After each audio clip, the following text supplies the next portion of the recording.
నరసింహుల మీద జరిగిన దాడి, నరసింహుల పైన జరిగిన హత్యా ప్రయత్నం నిన్నటి నుంచి మీరందరూ మీడియా సోదరులందరూ కూడా గమనించడం జరిగింది. నిన్న సాక్షి ఛానల్లో మధ్యాహ్నం నుంచి కూడా స్క్రోలింగ్ రావడం జరిగింది. పోలీసులు కేసు నమోదు చేయడం కూడా జరిగింది. అయితే ఎన్నడూ లేనిది గత 8 నెలలుగా ఎక్కడ కూడా హత్యలు, హత్యాయత్నాలు అనేటివి లేవు. దాడులు జరిగినాయి. ఒక 30-40 దాడులు కౌంటింగ్ జరుగుతున్నటువంటి కౌంటింగ్లో టీడీపీ అప్పర్ హ్యాండ్లో ఉందనే సమాచారం బయటకు వచ్చినప్పటి నుంచి కౌంటింగ్ రోజు పూర్తయ్యేటప్పటికి 30 దాడులు జరిగినాయి. దాని తర్వాత ఇప్పటి వరకు మరొక 40-50 దాడులు జరిగినాయి. అంటే రాప్తాడ్ నియోజకవర్గంలో వైఎస్ఆర్ కాంగ్రెస్ పార్టీ సానుభూతి పరుల మీద అనేక దాడులు జరిగినాయి. ఓర్పుగా ఉన్నాం. ఎక్కడా కూడా కౌంటర్ అటాక్ మేము చేయాలని ప్రయత్నం చేయలే. సంయమనం పాటించమని కోరుతూ వచ్చినాం. ప్రజలు చంద్రబాబు ఇచ్చిన అబద్ధపు హామీలను నమ్మి మోసపోయినారా? చంద్రబాబు ప్రజల్ని మోసం చేశాడా? లేదా ఎన్నికల కమిషన్ ప్రజాస్వామ్యాన్ని మోసం చేసిందా అనేది తేలాల్సి ఉంది. ఈరోజు తేలుతా ఉండేది ఏమంటే చంద్రబాబు నాయుడు ప్రజల్ని అబద్ధాలు చెప్పి మోసం చేశాడని తేలిపోయింది. ప్రజల్లో తిరుగుబాటు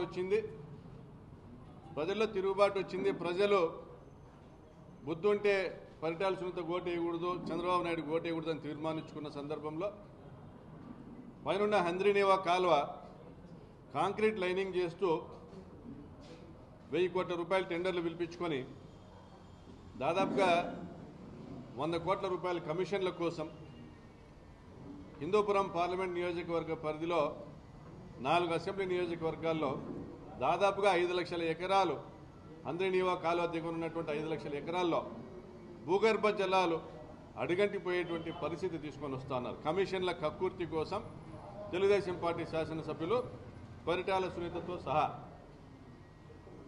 మరి ఈ సందర్భంగా గత నెల రోజులుగా ప్రజల్ని చైతన్యపరిచేటువంటి కార్యక్రమం చేస్తున్నాం. అనేక మీడియా సమావేశాలు ఏర్పాటు చేసినాం. హంద్రీనేవా కాలువ కాంక్రీట్ లైనింగు జరపడం అనేది అశాస్త్రీయము.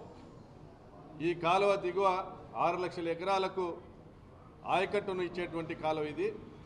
దానికి సంబంధించి పిల్ల కాలువల నిర్మాణం పూర్తయినాక చివరికంటే ఆయకట్టుకు నీళ్లు పోయే క్రమంలో మాత్రమే కాలువ లైనింగ్ చేయాలనేసి పేర్కొనడం జరిగింది. అట్టి గానిచో హంద్రీనేవా కాలువ చెరువులకు మాత్రమే నీళ్ళు ఇచ్చేటువంటి పరిస్థితి ఉన్నప్పుడు కింద భూగర్భ జలాలు పెరుగుతాయి. కాలువలో నుంచి కిందికి భూమిలోకి నీళ్లు ఇంకిపోతే దిగిపోతే సగం నీళ్లు భూగర్భ జలాలుగా మారి దిగువన ఒక 20 కిలోమీటర్లో బోర్లలో నీరు పెరిగి రైతులు వ్యవసాయం చేసుకునేటువంటి అవకాశం కలిగింది. మరి అటువంటి అవకాశాన్ని దెబ్బతీసే విధంగా కాచుల కక్కుర్తి కోసం తెలుగుదేశం ప్రభుత్వం చేస్తున్న ప్రయత్నం హంద్రీనేవా కాలువ లైనింగ్. కాంక్రీట్ బేస్ కింద కాలువ కింద అడుగున సైడ్లలో కాలువ లైనింగ్ చేసి కాంక్రీట్ లైనింగ్ చేస్తే నీళ్ళు ఇంకో రైతులు ఎండిపోతారు. పరిటాల వాళ్ళు బలుచుకుంటారు. 100 కోట్ల కమిషన్ వస్తారు. అయితే దీనిపైన ప్రజల్లో చైతన్యం కలిగిస్తూ ఉద్యమించాలా, కాలువ లైనింగ్ పనులు అడ్డుకోవాలనేసి ఒక షెడ్యూల్ నిర్ణయించడం జరిగింది.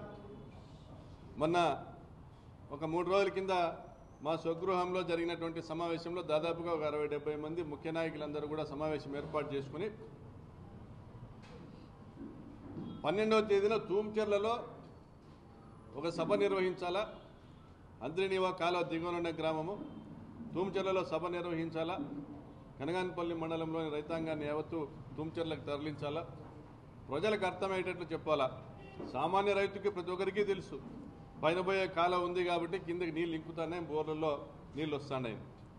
ఆ కాలువలో లైనింగ్ వేస్తే మేము మా బతుకులు తెల్లారుతాయని రైతులకు తెలుసు. ప్రజల్లో చర్చ స్టార్ట్ అయింది. పరిటాల వాళ్ళ మీద వ్యతిరేకత మొదలైంది. నిజమే ప్రకాష్ రెడ్డి మాట్లాడుతుండేది. దీన్ని అందరూ కూడా మనము మద్దతు ఇవ్వాలనేసి ఒక నిర్ణయం జరిగినాక తుమ్చెర్లలో సభ జరుగుతుందనే క్రమంలో ఈ సభను అడ్డుకోవాలని హంద్రీనేవా కాలువ లైనింగ్కు వ్యతిరేకంగా హంద్రీనేవా పరిరక్షణ పోరాట సమితి ఆధ్వర్యంలో జరగబోయే ఈ సభను అడ్డుకోవాలనేసి తూంచెర్ల పంచాయతీకి సంబంధించి ఒక ముఖ్య నాయకుడు చాకలి నరసింహుల పైన తెలుగుదేశం పార్టీ నాయకులు చెన్నప్ప, శ్రీరాములు మరి ఒక నలుగురు, ఒక 6 మంది కలిసి దాడి చేసినారు. గొడవలతో నరికినారు. దానికి సంబంధించిన వీడియోలు ఉన్నాయి, ఫోటోలు ఉన్నాయి.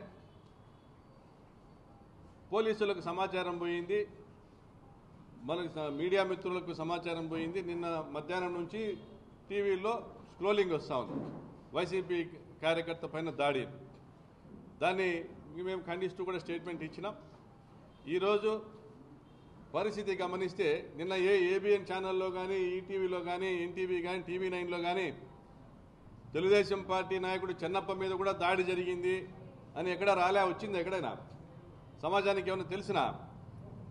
చెన్నప్ప అనే అతని మీద దాడే జరగలేదు.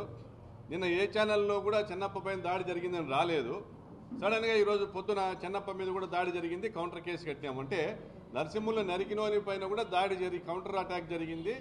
వాడు కూడా కేసు ఇచ్చినాడు.